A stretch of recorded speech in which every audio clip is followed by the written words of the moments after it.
Physical geography में आज हम structure of the earth interior को अंडरस्टैंड करेंगे। देखिए, आज के हमारे इस लेक्चर में हम आपको अर्थक्वेक के वाया सिस्मिक वेव्स की जानकारी देंगे बहुत ही बेहतरी से। इसी के वाया आप समझ जाएंगे कि अर्थ का इंटीरियर किस तरह के मटेरियल से बना हुआ है। सिस्मिक वेव्स अलग अलग फॉर्म में जानी जाती हैं, जैसे कि प्राइमरी वेव्स, सेकेंडरी वेव्स। उनका जो वो प्रोग्रेस होगी, उनकी प्रोपगेशन होगी, वही चीज़ ये इस्टेब्लिश कर देगी कि वो किस मटेरियल से कौन सा बिहेवियर रिप्रेजेंट करती हैं। उसी के वाया हमें ये समझ आ जाएगा कि अर्थ के इंटीरियर में एक्चुअली में कौन कौन सी डिफरेंट मटेरियल की लेयर्स हैं। आज के लेक्चर को जब आप यहाँ पर समझ लेंगे तो नेक्स्ट लेक्चर जो कि ऑडियो लेक्चर होगा उसमें हम और भी बहुत से प्रिंसिपल्स और मैकेनिज्म्स सिखाएंगे, जिसके माध्यम से आप ये जान सकते हैं कि अर्थ का इंटीरियर किस किस तरह के मटेरियल से बना है। आज के लेक्चर को शुरू करते हैं, समझते हैं अर्थक्वेक और उससे जुड़ी हुई प्रक्रियाओं के माध्यम से अर्थ के इंटीरियर के स्ट्रक्चर के बारे में। देखिए, अर्थक्वेक एक बहुत इंपॉर्टेंट टॉपिक। अब उसके फिनोमेनास को समझते हैं, जिसको समझने के लिए आपको अर्थ के इंटीरियर कंसेप्ट समझने होंगे। सपोज कीजिए ये मैंने जैसे तरबूज की एक स्लाइस होती है, फाड़ी होती है, वैसा मैंने अर्थ का एक टुकड़ा निकाल लिया है अंदर से। अब अर्थ के इस टुकड़े की बात करें तो ये सबसे टॉप पे हमें नज़र आ रहा है। यहाँ पे आप खड़े रहते हैं ना, बाहें फैला के, बंद होने का मौका मिलता नहीं। ये जो पर्टिकुलर अपर लेयर है, इसको आप कहते हैं क्रस्ट। क्रस्ट का कंसेप्ट क्या है? ये ब्रिटल होती है, ये रिजिड होती है, ये रॉकी होती है। It's Rocky, it is rigid, it is brittle. Like minerals की बात करें तो metallic and non metallic mineral होते हैं ना, तो मेटेलिक मिनरल जो हैं ये ब्रिटल नहीं होते हैं, इनकी मेलेबिलिटी, डक्टिबिलिटी होती है। इन्हें शीट्स में कन्वर्ट करो, तार में कन्वर्ट करो, लेकिन coal is a mineral, but हथौड़ा मारो चूर चूर, इट इज ब्रिटल। तो the thing is, this layer is rigid, this layer is rocky, this layer is brittle. इसकी डेप्थ कितनी होती है? आप जो, मैं यहाँ क्रस्ट पे खड़ा हूँ, कितना खोदूं अंदर तक, कहाँ तक ये जाती है? तो अब आ जाइए, थोड़ी ऊपर से अर्थ को देखिए। तो एक तो जो कॉन्टिनेंट आपको दिख रहे हैं तो बड़ी अच्छी बात है, कॉन्टिनेंट तो दिख ही रहे हैं, ठीक है। मैंने सारा पानी अर्थ का खींच लिया, तो कॉन्टिनेंट से चल के गए तो एक ओशियन का सरफेस भी तो है, फिर ओशियन के सरफेस के बगल में कॉन्टिनेंट, कॉन्टिनेंट के बगल में ओशियन सरफेस। तो अल्टीमेटली इसीलिए तो अर्थ को कहते हैं जियोइड, अर्थ शेप इसकी। लेकिन ये अब वो ओशियन सरफेस पे जाने के बाद मैं सारे कॉन्टिनेंट छील दूं एक मिनट के लिए, हटा दिए सारे, एकदम फ्लैट गोला। तो यानी कि एक बेस क्रस्टल लेयर तो है फ्लैट, उसके ऊपर फिर वापस से वही कॉन्टिनेंट के ब्लॉक्स ला के रख दिया हमने। तो अल्टीमेटली कॉन्टिनेंट है या ओशियन फ्लोर है, कॉन्टिन्यूअस ही एक एस्पेक्ट है, लेकिन एक डिफरेंस तो आ जाएगा, जहां पर सिर्फ और सिर्फ ओशियनिक क्रस्ट है, उसकी थिकनेस तो कम ही होगी ना उसके कंपैरेटिवली। अब उस क्रस्ट के ऊपर कॉन्टिनेंट भी खड़ा है, तो कॉन्टिनेंटल क्रस्ट थिक रहती है, ओशियनिक क्रस्ट थिन रहती है। और ऐसे में सोने पे सुहागा, अगर कहीं कॉन्टिनेंटल क्रस्ट पे माउंटेन आ जाए और थिक हो गई, तो ऑन एन एवरेज जो मीन थिकनेस है ओशियनिक क्रस्ट लेयर की, वो रहती है 5 किलोमीटर। जो मीन थिकनेस है किसकी? कॉन्टिनेंटल क्रस्ट लेयर की, वो रहती है 25 किलोमीटर, ठीक है। और कई बारी ये पूरी की पूरी क्रस्ट 70 किलोमीटर तक चली जाती है, जहाँ पे माउंटेन आ जाता है। मतलब सिर्फ इतना मानना है, इतना सा आप मान करके चलो, कोई टेंशन की बात नहीं। आपकी हाइट अगर 25 किलोमीटर की है, तो आप कॉन्टिनेंट से चल करके समुंदर में जाना शुरू कर दो, तो फिर भी आपका इतना हिस्सा बाहर ही रहेगा पानी के, जैसे आपने कल वो दिखाई थी। तो आप समुंदर में चल सकते हैं। क्यों? क्योंकि समुद्र का वो वाटर का कॉलम जो है वो इतनी हाइट लिए बैठा है, और उसके ऊपर तो फिर कॉन्टिनेंट साइड में खड़ा है। तो कुल मिलाकर के इस तरह से कॉन्टिनेंट एंड ओशियनिक क्रस्ट की थिकनेस में वेरिएशन है। अब ये तो हो गया आपका crustal part, rigid, brittle, Rocky. इसके नीचे क्या होता है? इसके नीचे एक पार्ट है 2900 किलोमीटर का, दैट इज मेंटल। इसको आप मेंटल कहते हैं। इसको मैंने क्रस्ट कहा है, अभी मैं इसको एक्सपैंड करूंगा, ये मेंटल हुआ। मेंटल की भी फर्दर लेयर्स हैं। मेंटल की जो सबसे टॉप मोस्ट लेयर है, ये टॉप मोस्ट लेयर के दो पार्ट हैं। जो मेंटल की टॉप मोस्ट लेयर का टॉप पार्ट है, ये रॉकी है, रिजिड है। मेंटल की टॉप मोस्ट लेयर के टॉप पार्ट प्लस क्रस्ट को मिला के बनती है लिथोस्फेयर, को मिला के बनती है लिथोस्फेयर। तो क्वेश्चन कई बार आ चुका है कि लिथोस्फेयर किससे बनती है। मेंटल की टॉप मोस्ट लेयर का टॉप पार्ट जो रॉकी एंड रिजिड है plus crust is equal to lithosphere. और लिथोस्फेयर लगभग कितनी थिक है, 200 किलोमीटर। लिथोस्फेयर कितनी है, 200 किलोमीटर। और बस फिर अर्थक्वेक यहीं पे होते हैं, तो टेंशन की बात ही नहीं। मेंटल की टॉप मोस्ट लेयर की टॉप लेयर के नीचे जो लेयर है वो वीक है, और ग्रीक लैटिन भाषा में वीक का मतलब है एस्थेनो, तो वो लेयर है सेमी मोल्टन रॉकी लेयर, मतलब कि फ्लूइडिक है, वो लिक्विड स्टेट में एग्जिस्ट कर रही है लगभग, जिसको हम क्या कह रहे हैं, it is a weak sphere, it is a weak layer, यानी कि इट इज एस्थेनोस्फेयर। एस्थेनो का मतलब वीक, लेयर का मतलब स्फीयर, इट इज लिक्विड। तो जैसे पृथ्वी के ऊपर एक समुद्र दिखता है पानी का, ऐसे पृथ्वी के भीतर जलती हुई आग की तरह धधकता हुआ एक समुद्र है, जिसे आप कहते हैं एस्थेनोस्फेयर। यहीं से मिलता है मैग्मा, और यही मैग्मा जो है सारी प्लेट मूवमेंट्स कराता है, सरफेस पे आ जाता है तो लावा बन जाता है। क्लियर कहानी। अब यहाँ पे इसको रोक के कुछ और समझते हैं। क्रस्ट से लेकर के लगभग 400 किलोमीटर का जो दौर है मेंटल का, उसमें से एक टॉप मोस्ट लेयर निकल गई आपकी रिजिड, उसके नीचे जो 300 किलोमीटर का रीजन रह गया, ये था एस्थेनोस्फेयर।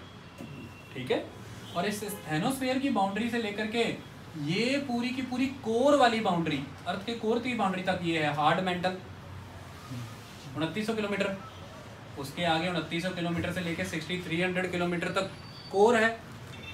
टेंशन क्या, ये लीजिए, यहाँ से खड्डा करिए, कोर तक जाइए 6300 किलोमीटर, फिर नीचे चले जाइए 6300 किलोमीटर, लगभग 12,600 12,700 किलोमीटर। तो इतना ही तो है अर्थ, इतना ही तो है। हर लैटिट्यूड के पीछे कितना, लगभग 110-11 किलोमीटर, इसको देख लेना, उतना ही बन जाएगा। ठीक है, ऐसे अर्थ को काटो और उसका पूरा का पूरा डायमीटर देख लेना, इतना बन जाएगा, और कोर तक उसका रेडियस देख लेना। तो 2900 किलोमीटर से लेकर के 6300 किलोमीटर तक ये है कोर। और कोर की खासियत क्या है, कोर में दो लेयर है। कोर की जो आउटर लेयर है ये in the form of liquid है, और कोर की जो इनर लेयर है in the form of the solid है, और इसमें भी सबसे हैवी मटेरियल है इन द फॉर्म ऑफ निकल and in the form of ferrous. तो इट इज निफे। क्या है, निकल, फेरस, निफे।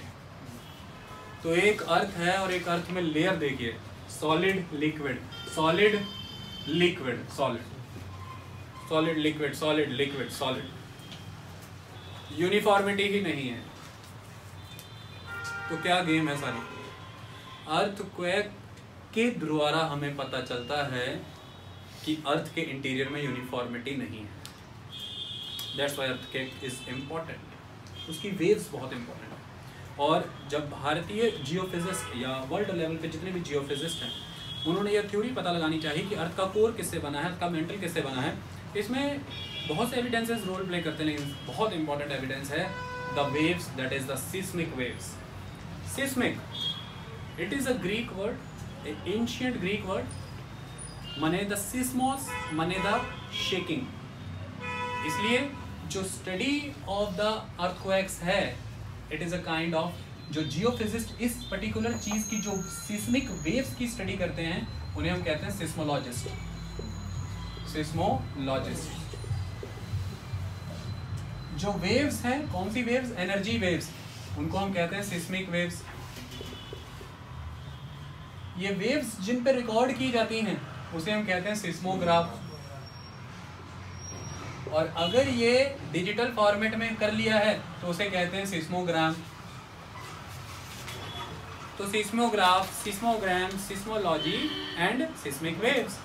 अब हम सारा कंसेप्ट समझ लेंगे, आपको ये समझ में आ गया है, इसके बाद कोई चीज़ दिक्कत करेगी नहीं।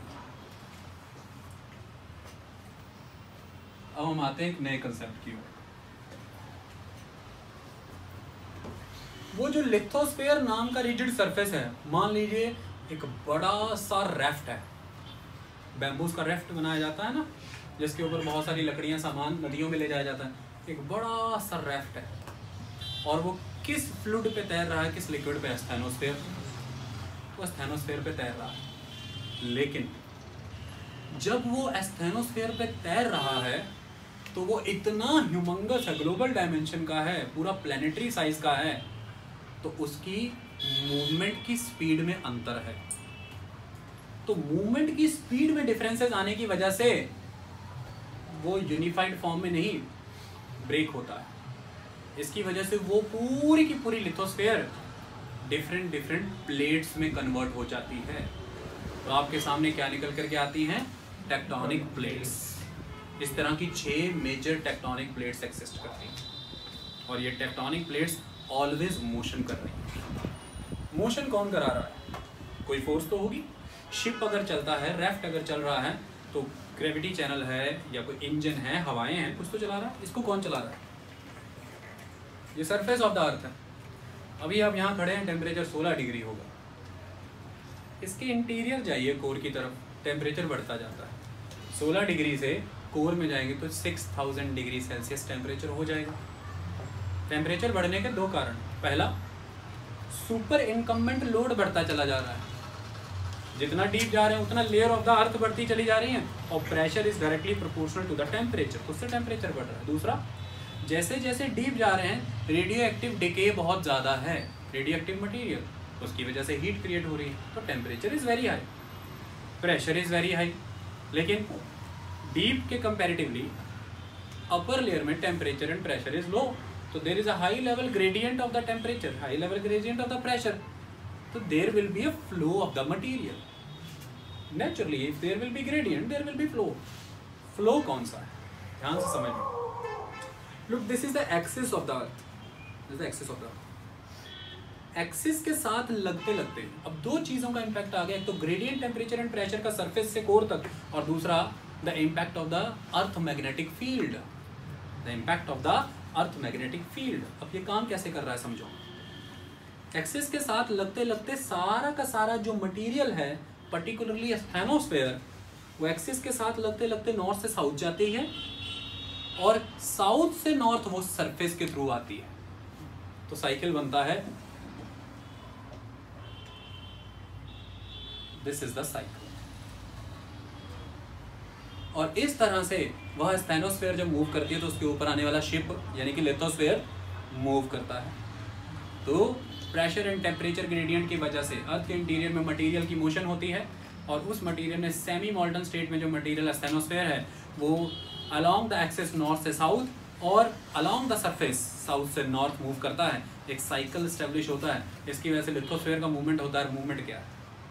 मेजॉरली ये मूवमेंट क्या है? Look, there is a one plate, there is another plate. Continental plate होगी और शैनिक प्लेट होगी। स्पीड में वेरिएशंस हैं। जो प्लेट हैवी है वो लाइटर प्लेट के नीचे सबडक्ट करेगी। होगा क्या? दोनों एक दूसरे को कन्फ्रंट कर रही हैं। ये इधर से कन्फ्रंटेशन चल रहा है, लेकिन due to the overlying pressure, upper level पे प्रेशर है, तो फिर एक दूसरे को पास्ट नहीं कर पा रही है। प्रेशर लगा हुआ है, लेकिन जितना ओवरलाइंग प्रेशर है एक दूसरे को क्रॉस करने की ताकत उतनी ज़्यादा लग रही है। Look at the accumulation of the energy. Enormous energy is got accumulated. Okay. Second important aspect, surface of the plates rigid हैं, वो फ्रिक्शन भी उन्हें एक दूसरे को पास्ट करने में रोक रही है। लेकिन with the passage of time इतनी एनर्जी एक दूसरे पे एक्सर्ट हो रही है, ओवरलेइंग प्रेशर गया, रिजिडिटी गई, किसी पॉइंट पे जाके ये करते करते घड़ाम, ये जो पर्टिकुलर पॉइंट है यहाँ पे इस प्लेट में ब्रेक आएगी, मटेरियल सबडक्ट होगा, यहाँ पे क्रिएट होगा फॉल्ट, और सारी एक्यूमुलेटेड एनर्जी इस पर्टिकुलर फॉल्ट से रिलीज हो जाएगी। That particular point is called the focus. जहाँ से सारी एनर्जी रिलीज होती है उसे फोकस कहा जाता है। Focus of the earth under the surface of the earth, okay, the hypocentre of the earthquake. ठीक है, तो अब यहाँ से हमने एक नया वर्ड सीख लिया।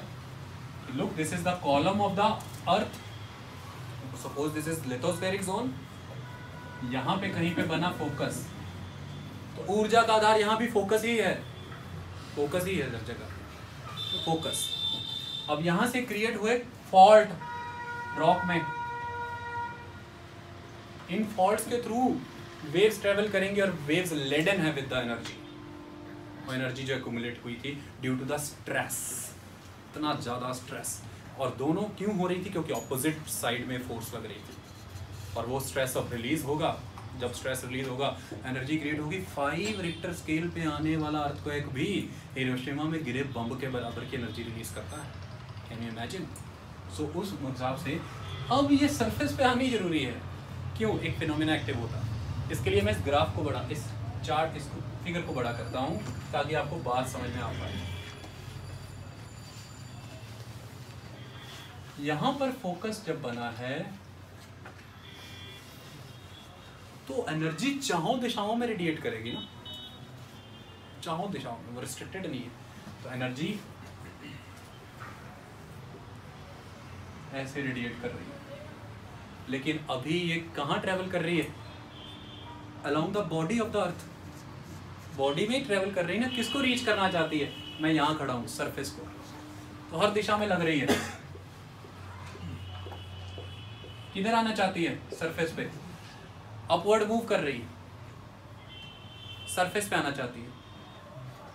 और जैसे ही ये एनर्जी वेव सरफेस पे आके टकराएंगी, तो जब ये अर्थ से इस तरह से रोटेट कर रही, जिधर भी, जैसे ही ये सरफेस पे आएगी, सरफेस पे आने के बाद सरफेस रॉक से टकरा कर में वाइब्रेशन क्रिएट करेगी, और सरफेस रॉक पे एनर्जी अब ऐसे फैलेगी।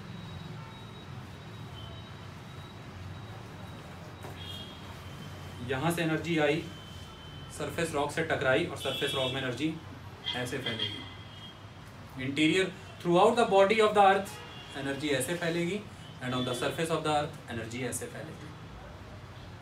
यहाँ पे ऐसे सर्कल्स बनेंगे कंसेंट्रिक रिंग्स, और यहाँ पे ऐसे। क्लियर? सिंपल।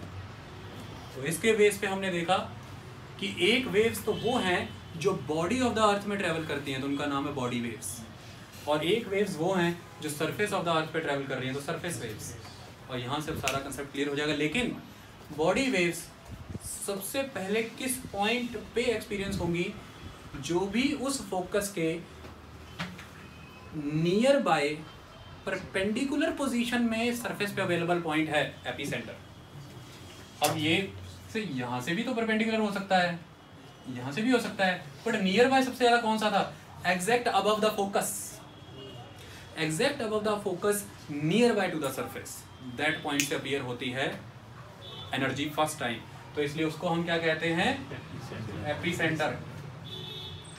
ये क्या है? Hypocentre. Hypocentre clear? Epicentre clear? Focus clear? तो फिर बुक्स में फोकस नहीं लिखा होता, फोकाई। वाई? मुझे बोलने में अच्छा नहीं लगता, इसलिए मैं फोकस लिख रहा हूँ। लॉजिक समझा देता हूँ। एक दिन में हजारों हजार अर्थक्वेक आ रहे हैं, 2 रिक्टर के, 3 रिक्टर के। तो इस अर्थ पे एक समय में देयर आर मल्टीपल फोकस। तो फिर your particular focus is foci, not the focus. It is not the only single focus, that's why it is foci. Okay, focus कह लेते हैं, टेंशन की बात। इतना क्लियर हुआ? अब आते हैं वेव्स पे। वेव्स 2 हैं, एक है बॉडी वेव्स